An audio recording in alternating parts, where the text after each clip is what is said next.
Hey guys, what is up? It is me, Pagey, here once again with another video on, well, Superman and Lois, mainly, but then also just Warner Brothers as a whole and the continued mess that keeps going on. So, bit of a different video due to the fact that I'm not alone. That's not a conspiracy theory. I'm actually joined by Eric, aka DJ Eric, aka Eric's Reloaded. So, feel free to reintroduce yourself to the people that might not know you. So if you do not know me, I have the most successful DCTV podcast on YouTube, but also I make content about the same stuff that Pagey does over on my channel, Eric's Reloaded, and also talk about DC EU content, movie content, and the occasional Marvel video for the Marvel shills in the building. Yeah, so me and Eric weekly do not an after party, but it's called the after party. It's a DCTV podcast, so some of you might be familiar with it, some of you might not. If you are just learning of it now, link in the description to Eric's channel, and you can catch us there every weekend. But that's not what we're talking about. It's not a plug video. In this video, I'm going to be going over a couple of topics, as I said before, revolving around Superman and Lois, as well as some other DC stuff. But obviously, a few days ago, or last week sometime, Jordan Elsas, or Elsas, however you want to pronounce it, who I guess formerly played Jonathan Kent on Superman and Lois, it was announced that he would not be returning due to not coming back to Vancouver where they filmed the show in time for the cutoff date or whatever it was, the mandated return date, whatever it was. And there was nothing from him. He did post some stuff on social media, but it was like not relating to this news that came out. I'm sure he would have been flooded in the comments section of his video, as well as DMs about what was going on. But we have a quote from him from those random source possible, Cameo. So Cameo is like where you get shout outs from public figures and stuff and you pay for it. So someone's obviously asked him about it and he responded, and we'll go over the selected quote and then talk about our thoughts on it and what it means going forward. So this is what Jordan said. It's been a tough few weeks, as you might imagine, with everything going on with the show. It's sad, it's a real shame. I know that I was pumped for season 3 for sure, but what are you going to do? Anyway, mental health is definitely 100% priority. It's pinnacle. I've got to take precedence, or it's got to take precedence, and mine has been, the last couple of years, it's been rough. I need some time to myself. I'm still debating whether I'm even going to act for a while. I may go in a different direction. I know that's definitely going to be disappointing to some people. Yeah, anyway, so my initial thoughts on this, as I said, extremely random that it's popping up on Cameo. It wasn't released on his own Instagram or social media. We might get something like that within the next week or something, or he might not even address it on social media. You know, if he's dealing with mental health stuff, you'd stick away from that completely. I think everyone knows, especially if you're a public figure, social media is just adding to the problem. But what are your general thoughts on this, Eric? Were you surprised that this was the way in which it came out? What are your general reactions to it as a whole? Thoughts? I mean, I have a couple thoughts. The first one is, yeah, this is a cameo. It wasn't like Instagram where we would normally see a celebrity post something up in their story or make a statement there. So being on Cameo was kind of weird. My other thing I was wondering is, I mean, I guess you can post your cameos to public places if you want, but I wonder how he feels about this cameo sort of getting out there. I mean, I wonder if he even knew that this was going to become a story, you know, because I think he did it for somebody like specifically. So that was a little strange to me. But I also appreciate that he cleared up like what was going on, what was actually happening. And it seems like it was his mental health. And, you know, there's some debate on whether he actually quote unquote quit because of that, or whether he was fired because he didn't show up on time. I don't know which one is what came first, the chicken or the egg. I have no idea. But I will say I am happy to know that he's addressing this and he's taking care of it before it gets worse, which, you know, you have to respect somebody for looking out for themselves. So yeah, well, I was going to mention that, like, the reason I didn't just play the clip is that because it is from Cameo, and I've always been a bit dodgy on that type of stuff. Like, am I even allowed to post it, or is it, you know, belong to the person who bought it? So that's why I didn't show it and just read the quote. But obviously, there's rumors around everything, like the whole. I've talked about the vaccination stuff on my channel. I think you might have as well. Mm-hmm. We don't know what's exactly going on there. Like the fact that he had to return much earlier than everyone else brings up a question mark, but that's a whatever. That's in the past. He's not coming back on the show. They're recasting. But what are your thoughts on going forward? Like, do you think it's going to affect the show in any major way, whether it's a negative or a positive? Like, for me personally, I think he worked well on the show. It's going to be weird seeing a new face regardless of how much the new person looks like him or how much he doesn't look like him, whatever it is. Mhm. I think it's going to be a bit of a just a getting used to it sort of situation. But do you think it's going to have a positive, negative, or not that much of an effect on the show? Well, I mean, we have a couple of examples of this happening in the Arrowverse already. With I would argue much larger characters in the terms of like who they were on the shows. Like we had the recasting of Kate Kane, which was explained with like a face change, which I guess is fine. That seemed to be well received. Everybody seemed to like Wallace Day in that role, and there wasn't too much no problem with that. But then we also had the recasting over on Black Lightning that happened in the final season, where they had to recast China because she didn't want to be on the show, and then she came back at the end, so that was a little weird. So I guess it really just depends on how the fans feel about who the new person is coming in to replace Jonathan on the show, and how well their chemistry is with the rest of the cast, because that's the big thing, is there has to be chemistry with everybody, which is one of the things that I think we had in seasons 1 and 2 with all the characters. So Yeah, well, it's almost like you read my mind and wanted to set up the perfect segue, because we might actually have our new Jonathan Kent actor potentially, which, funnily enough, we were going to record this video about an hour ago. Personal delays happened. Let's actually thank them, because within that hour, thank you to I think Book of Kent, I think it was on Twitter. I'm probably butchering the name. I'm just going off the top of my head. But anyway, they sent a screenshot of a pretty interesting thing. So you can see it on screen right now. So there is this guy called Julian Reese, or Julian Daniel Reese, as his Instagram handle does say. He is an actor that is now being followed just out of the blue randomly by both Alex Garfin, who plays Jordan, got to always get mixed up with the names, but Jordan Kent on the show, as well as the actual official CW Superman and Lois account. Now, if you look at the guy, sure, the image is him looking like he's sleeping and walking, but he looks like he could be a pretty fitting replacement for Jonathan Kent. And when I saw this, I was like, oh, that's incredibly interesting. Now, you might be looking at the UNCSA. That is the University of North Carolina, I think it was School of Arts? School of Arts. Yeah, School of Arts. Now, the only thing there is that it does say 25. I don't know if that means he's 25 or his graduating year is 2025. However, that's only 3 years away, so he would be, I guess, 18, 19, if because it's a university. So he's around that age that they would want playing this role.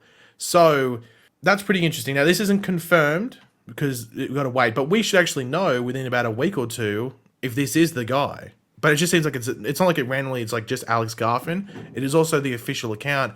And we've seen in the past when the official accounts do follow actors that they obviously end up being on the show. And I want to point out his account is private as well, which means he's probably going through and adjusting social media, which is why it says 0 post. Most likely. Yeah, like he's deleted all his posts or he's hidden them. So it says 0, so they could just be hidden, and he goes like maybe a social media manager. I mean, do we need a Hartley Sawyer reminder? That's what I'm thinking. Like, I'm wondering if they're making sure that there's no issues, because we know that that's a big problem. So yeah, so we'll leave that for now, because I don't think he's done anything. I think, did you look him up? Yeah, so the only thing I could find is it looks like he may have done some things under Daniel Reese without Julian, like just Daniel Reese. Well, that's like Grant Gustin. His middle name is Grant. Yeah, it looks like he's worked on, from what I can tell, a couple of random shows, but never like a big role, like maybe like an episode here and there. Yeah, it seems like he's done a couple of things here and there. So okay, so that's like a watch this space situation. And hopefully we won't have to be sitting here and waiting for long, because they start, at least their scheduled start of filming is in just like 2 weeks from now, just over 2 weeks. So we'll come back to that, but just keep that name in mind. Julian Daniel Reese or Daniel Reese, one of the two. But yeah, so to move on from Superman and Lois, as we'll wait and see what happens there, we got some more updates from HBO Max. And if you thought that the garbage truck had left the street, it's stayed. It broke down and it's stinking it up. So we got some more news. So HBO Max is not moving forward with a bunch of animated projects that were in active development. Not just that were announced, they were people working on them, which includes not one, but 2 Batman projects. Not just random DC projects, but specifically Batman. So one was the Caped Crusader show, which was announced and hyped up pretty heavily at not last year's Fandom, but the one before. Like they create a lot of buzz around it. And the other one was like a random Christmas special, which, bit of fun, whatever. I don't think anyone's too distraught over that one not moving forward. But, for the people working on it, they'd be pretty annoyed. But they have said that these shows will be quote unquote shopped elsewhere. Now, that's added a lot of positivity to some people's opinions following this, but that is also, wishful thinking. If you want to 100% believe that, and that they will actually end up in other places, like they could, and like Cape Crusader might because it's such a big thing, but it's still sort of unlikely because with these type of situations, you will hear in like 3, maybe 6 months, maybe even a year that everyone is just detached from it, they've left it, and the projects are pretty much just dead for the most part. And it wouldn't surprise me too much with at least the majority of these things that that's the case. Maybe the Cape Crusader survives, hangs on by the skin of its cape. I don't know if that's a good thing to say or whatever, but maybe that happens. So I'm not too surprised that there's more bad news coming out in regards to things just getting cancelled or squashed or thrown away. But they cancelled Batman stuff. That's big. So what were your general reactions to this? Because when I saw it, I was like, oh, again? Yeah, I was kind of shocked. I mean, I not shocked in the sense that more stuff got canceled. I assumed there was going to be more things that were going to be on the chopping block based on the track record of HBO Max right now. But this one was unique because when I looked it up, I did not realize that this was a Bruce Timm animated. I didn't even know that because I vaguely remember them talking about it during Fandom. Yeah, well, it's not even just Bruce Timm. It's Bruce Timm, J.J. Abrams, and Matt Reeves, Right. the dude behind We're the talking Batman about movie. like, so this is part of that J.J. Abrams. I think he had a deal with HBO Max where they were trying to do something with him for like worth like, what was it? Was there a value Oh, he got a assigned load to of it? money for it. Like, he pretty Yeah. much, like, I wish I got that much money for doing nothing at the So it moment. was going to be animated by Bruce Timm, who is one of the most beloved cartoon animators and like print animators in the last 40 years. Yeah. We had Matt Reeves, who is literally working on live action Batman content for Warner Brothers Discovery, and J.J. Abrams. Like, this is a property that would have been huge for them, and they were willing to let this go. Now, we know they were going to cut back on animation, but I didn't expect this would come to a crossroads where they had to pick between a high profile Batman animated series and whether just to cut animation altogether. And it looks like they just were like, that's it, we're not going to do it, which is kind of shocking. Yeah. I mean, it's shocking, but also at the same time, you're like, am I surprised? Because of all the other stuff that's happened over the past, Right. like, 2 weeks to a month. So it's really at this point, you just got to wonder what's next. Like, what's next? And we might actually know what's next. Well, actually, I'm not going to say no, but maybe this is what's next. And that's the general doubt over already existing DC projects like Titans and Doom Patrol, even like Harley Quinn and stuff. I think they might have renewed Harley Quinn, but who knows what happens after the fact. And I mean, these things were in active development. People were writing them and animating them, and they got pushed away. So that could happen with the next season of Harley Quinn. Right. Who knows what's going on with Young Justice? That seems like it's already dead, but there might be like a savior in the 11th hour or something like that. But Titans and Doom Patrol, I think Titans has a release date, but I saw on Twitter that Shana Sachi, I think that's her name, who's like I think like one of the head writers and one of the producers on Doom Patrol, has no idea when it comes out. They finished filming that Doom Patrol over the past week or two, I think it was, for the most recent season, but she has no idea when it's airing. So take that with a grain of salt. I'm Yeah. just sure. Maybe that just comes with like 2 or 3 months to go until it starts. So I guess I wouldn't expect it this year. But people already doubt that those shows are going to get renewed based off what's been said already from like David Zaslav and the people associated with the stuff. And then speaking of J.J. Abrams before, but all that Justice League Dark stuff as well. Like Constantine apparently is happening, but we need some proof. Like, where's the proof in the pudding? Announce some castings. Announce the guy that's been rumored for like 12 months that he's Constantine. Yeah. And they still haven't done anything. So I don't know what's happening. I'm giving like a flip of the coin 50-50 with all of these things in regards to whether they're going to exist in 12 months' time. But what are your expectations? And I guess just what's your general hope for these things? I feel as if that one of the biggest issues with like the market is uncertainty, and they had that sales call a couple weeks back where they talked about, or David Zaslav talked about the plans for the future, and it wasn't well received by the market. Like the market really was like, we don't believe it. It doesn't sound good, for whatever reason, whether it's that he was a guy that did reality TV or they don't have faith in his ability to do movies or whatever. They're just not buying it. And he keeps coming out and making these huge cuts, which should be a good move for them financially, according to everything he's saying. But then the market responds and they're like, no, this doesn't make sense to us. We are number crunchers. It's what we do for a living. And it's not working. And then we talk about the idea of fandom. He loves to use that word fandom in association with Warner Brothers properties. But if you care about the fandom, you also have to understand that you have to give the fans a chance to be receptive to something before you cancel it.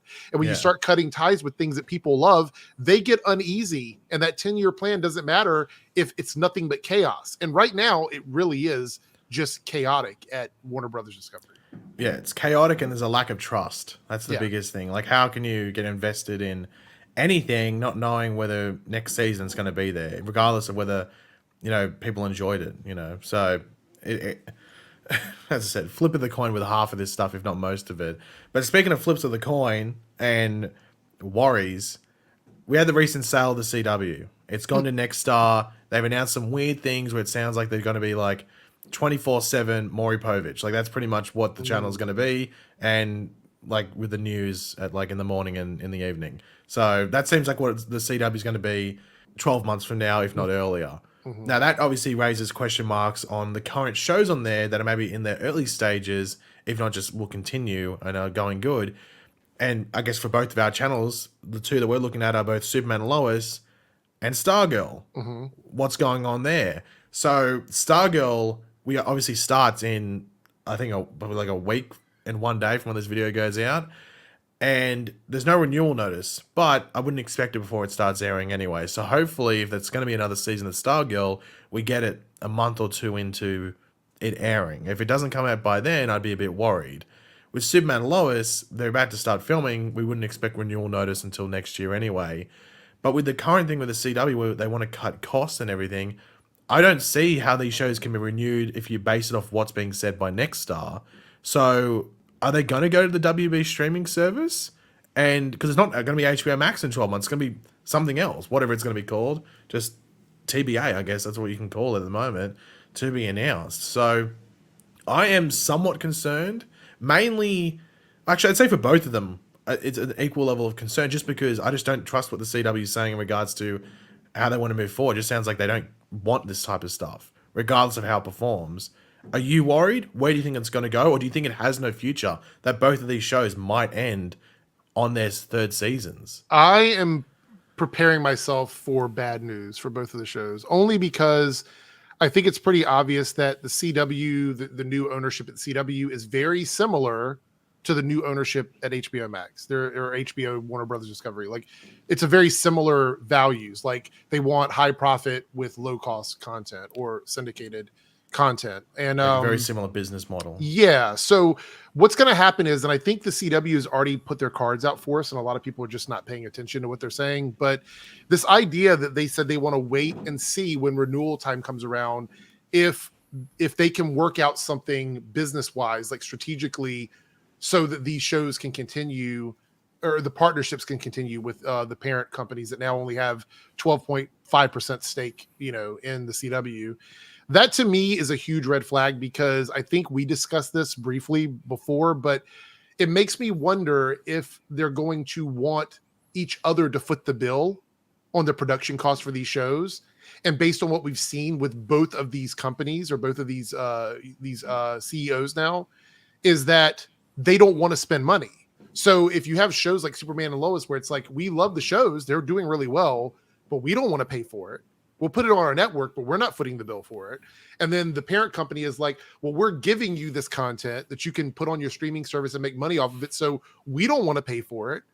And then what happens? The shows get canceled. And it's only because no one wants to pay for the return on investment. And that's kind of what I'm preparing myself for, but I hope I am absolutely wrong with that, and that they both get renewed, because I think they both deserve to be renewed, but it seems like being deserving of renewal isn't really important for these companies anymore. So yeah, like I think like my biggest hope is, and this is like me being very optimistic, is that because I don't expect just a straight up renewal from the CW. I just can't see it based on what they said.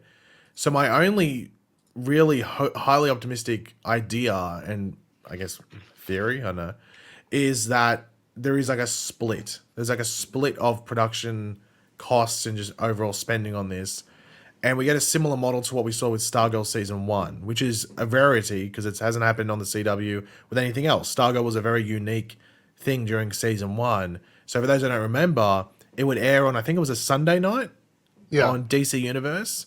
And then on Tuesday night, I think it aired on the CW. So you got it 2 or 3 days earlier on DC Universe, and then 2 or 3 days later, it would air on the CW. And it performed really well on the CW, seeing that you could watch it 2 or 3 days earlier on DC Universe, which still a decent amount of people watched it on that streaming service as well. So I wonder if they can take that model and adapt it with this stuff if they need to split production costs. So with whatever the streaming service is for, you know, Warner Brothers come 12 months from now, maybe that's what they can do. And they can do that with everything. And that can be the same with Paramount Plus, who's the other side of that CW and that who's getting 12.5% as well. So they can release their shows on their streaming service, and that's where you watch it first. So if you want to watch it straight away and not be spoiled, you pay that subscription cost. But for those that can't afford it, they can watch it, they put it on the CW, and the CW still gets ad revenue and everything like that. It's almost like playing one of these syndicated shows that they want to get. Right. So I think that's the best way possible. Obviously, you have to deal with, letters and numbers in regards to all of that and the behind the scenes in regards to costs. But to me, that seems like the best of both worlds and keeping these shows around as well as future shows, because everyone's like, oh, how good is this? The Arrowverse is ending. It's like, yeah, have fun having no DC shows. Yeah. Like, have fun having nothing. Or waiting a year to get 8 weeks of Peacemaker and that's it. Yeah. I mean, because I feel like out of all of them, Peacemaker is the only one that seems rock solid to me. And that's because of James Gunn's relationship. I think it's only because of James Gunn, yeah. Yeah. If it were any other person in charge of Peacemaker, there probably would be problems with it. Well, even look with Berlanti. Like, Berlanti's been there for ages and has a really good... And even he, couldn't save, like, Batwoman and stuff like in Legends. So it shows like how I feel like Titans and Doom Patrol is also, they're going to be suffering because they're not going to have a home once HBO Max actually combines with Discovery Max or whatever it ends up being. They're either going to have to go to HBO proper or they're gone because there's going to be no place for them on that new streaming. And it's very important to remember HBO only has stuff on Sundays, isn't it? Isn't it's one show at a time. Yep, they do one big show at a time. They don't do a lot of high budget stuff throughout the week. It's mostly syndicated stuff, repeats, movies, or talk shows. Generally. Yeah, and like no offense to Titans or Doom Patrol, but they're not going to be on that level that they expect, like with House of the Dragon, Watchmen, and like Last of Us and stuff like that. Yeah, it's just so like it's HBO Max or Westworld. Even Westworld was another big one. All that stuff. So I don't know. Once again, we won't know for a while, but even then with Stargirl, we might know in like 2 to 3 months where things are heading. So fingers crossed for the best, but I'm going to stay optimistic. I'm going to be on that side because I don't want to sit here going and worrying too much. But yeah, let's just try and stay positive. But yeah, that's what we're going to talk about today. We actually went for a bit longer, but I guess because of the back and forth, that always is going to extend the video. But I do want to thank Eric for joining into this video. If you enjoyed him, we might bring him back on every now and then. Not too much, can't inflate the ego too much, but every now and then we'll bring him on. So thanks for joining us, Eric. Yeah, thank you for having me, and please tune in for the live streams. Yeah, so if you are interested, if you've never heard of the After Party, the podcast, you might go, you've only been doing it for like 2 months. We're about to hit the 250th episode in 2 weeks, so it hasn't been like this minor thing. So if you want to join late, you can still be there for that anniversary or milestone episode. So link in the description to Eric's channel where we host that every Saturday, American time. But yeah, thanks for watching. If you enjoyed the video, be sure to drop a like. Let me know in the comments section down below your various opinions on all this stuff. And if you are new to the channel, make sure to subscribe. And I'll catch you later. Goodbye.